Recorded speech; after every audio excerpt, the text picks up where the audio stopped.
Hello my friends and welcome. We have some of the awesome news coming from the south front lines. Ukrainian army gained lots of the territory and now bordering Novoprokopivka. Actually, some of our forces went into that village. If you look closer, let's zoom in. Russian forces moved out from this area, from the northern side of Novoprokopivka.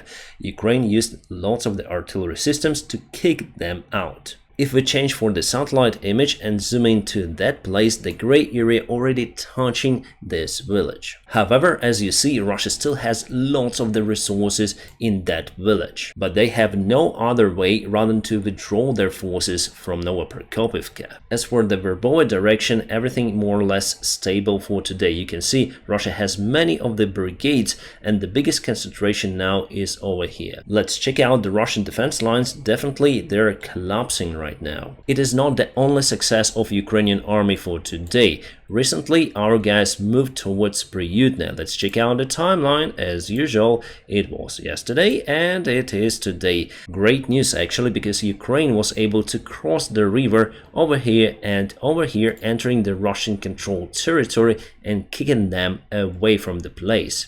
Those two rivers were the great obstacles for our army to achieve the goal. Let's go to the Donetsk airfield area over here near to Opytne. Recently, Ukraine got some of the ground under control and Russians started to withdraw their forces from Opytne. According to our information, some of them ran towards the Donetsk airfield and were attacked by their own artillery systems. Let's go for the satellite image. So this is Opytne, this is the Donetsk airfield. They have the artillery, they have some of the brigades out there, and they thought that the retreating Russian army is the Ukrainian one, so they opened the fire. It means that there is huge miscommunication inside the Russian army and panic. For now, it is hard to say whether Russians are still presented in Opytne. And we have some of the great news coming from the Bakhmut area, from Klishivka village. As you see, the gray area has expanded and Russian occupiers mostly left that area. They are not controlling Klishivka any longer. Well, I know that this area is still the gray zone as we call it,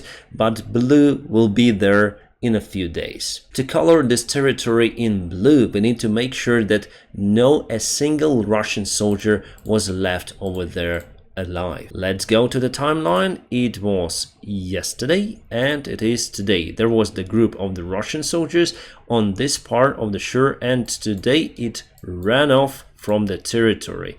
Yesterday and today. To somehow stop the Ukrainian advancement, Russia started to use those fire shells, could be phosphorus shells, around. We have the new video of the trophied Russian T-90M tank. Probably it's the same tank that I showed you a couple of days ago. I wonder why the Russian crew left this tank, because it's in a good condition, no damages, nothing. Very strange. We have the awesome news coming from the Ukrainian Special Forces. They fully took control over the oil platforms in the Black Sea. There was the long fight around those platforms. Russia even used their bombers and helicopters to get rid of the Ukrainian boats. 2 days ago, the Russian resources reported that they downed several Ukrainian boats, 3 of them to be more correct. But that information was confirmed to be fake and our guys went to that platform, putting the Ukrainian flag on top. Why do those platforms are so important for Russia and Ukraine? Because they create the bridgehead to establish the control over the traffic that is going to Odessa and from Odessa ports.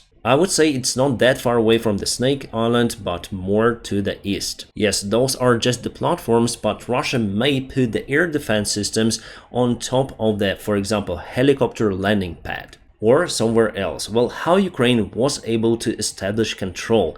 Basically with the help of the Manpads, portable air defense systems. Russia even lost one of the K-52 helicopter in that area and one of the airplanes was hit but managed to return back to Crimea with a failed engine. Russia exited the Green Deal, so Ukraine did everything to establish the control over this very important piece of the land, you may say. Well, the Black Sea itself is quite unique. You will not find any kind of the islands in this place. On the south, Russia is building the new defense lines, including the Dragon T's and many of the trenches. They understand that their current defense is not able to withstand against the Ukrainian attacks. Russians are not able to stop the advancing Ukrainian forces even with those new lines. Why? Well, because they have the deeper problem inside the Russian Federation army, with supplies, communication, and many of the things that they should have been concentrated more rather than building those trenches. One more Russian military blogger left this world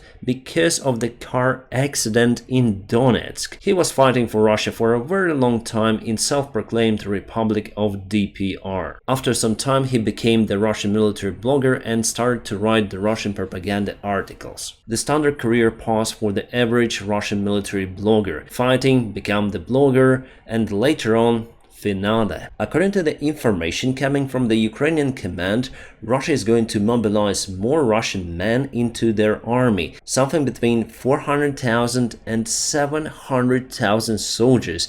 I think they cannot hide those figures and will have to announce the new mobilization, which is only possible from what I understood after Putin's elections. Yes, I am not saying the elections in Russia, but the new Putin's elections, because we know the result. And even the new Russian mobilization will not help them to win this war. You see, the more people they send to their army, the more resources they need to spend to sustain that army. And they have already lost lots of the artillery systems, tanks, and other critical equipment, so those guys will be armed like here on the photo. Automatic rifle, the helmet from the Second World War, and no even the bulletproof vest. So for this life force to be effective, they need millions to win this war, and 400,000, 700,000 to keep it as it is and retreat little by little. An interesting statement from the Brazilian president today. At first, he guarantees the security of Vladimir Putin in Brazil, where it is going to be the next G20 summit, but immediately, the same day, he said, no, I cannot guarantee anything for Vladimir Putin because we have the other part of the power in Brazil, the jurisdiction, that actually should arrest Putin for the war crimes. So for sure, 100% Putin will stay in Russia. Especially then he get this fantastic company. We have the rumors that North Korean leader is going to Russia for the meeting with Putin. Awesome news are coming from Germany. They agreed for new military package for Ukraine, including 40 more of the modern armored vehicles that they will deliver, plus lots of the ammunition for the air defense systems. Awesome. About the Taurus cruise missiles, the talk is ongoing with Chancellor Scholz. He should approve it. Alright, we may say goodbye to the Wagner PMC because Belarus is creating their own private army based on Wagner. I guess that the soldiers would just sign the contract with the Belarusian army. At least here Putin performed his best military operation, let's say, eliminating the command of the Wagner army and themselves. Guys, just a warning for you, if you find out those kind of accounts, especially on the Facebook, do not trust it. Cross-check. I don't have the Facebook. I deleted my Facebook account even before the war had started. All I have is this YouTube channel, my Telegram and Instagram. They all available in the links in the video description just below. Sometimes those accounts are begging for money to help Ukrainian people whatsoever. Do not trust it. I do not work with any kind of the volunteer funds except only one, Timur Rudov, because I know this guy personally. He's the vessel captain. He's from Mariupol originally, but he left the city in the middle of war and he continued his job as the vessel captain. He created his fund. It's based in Odessa and I trust him. The rest of the volunteer funds do not contact me. I know lots of the funds who do fraud on internet.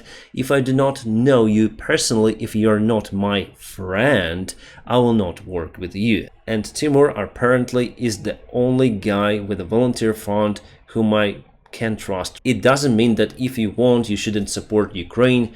We have the big funds like United 24 that is confirmed officially by Ukrainian government, and many of the funds go through the United 24. But if someone collects the funds for something, it's really hard to chase and to trust. So my friends, just be aware and stay away from the scammers. And also don't forget to press the like to this video. Plus, if you want to support the channel, the links are in the video description just below. I wish you all a peaceful sky wherever you are and have a great time.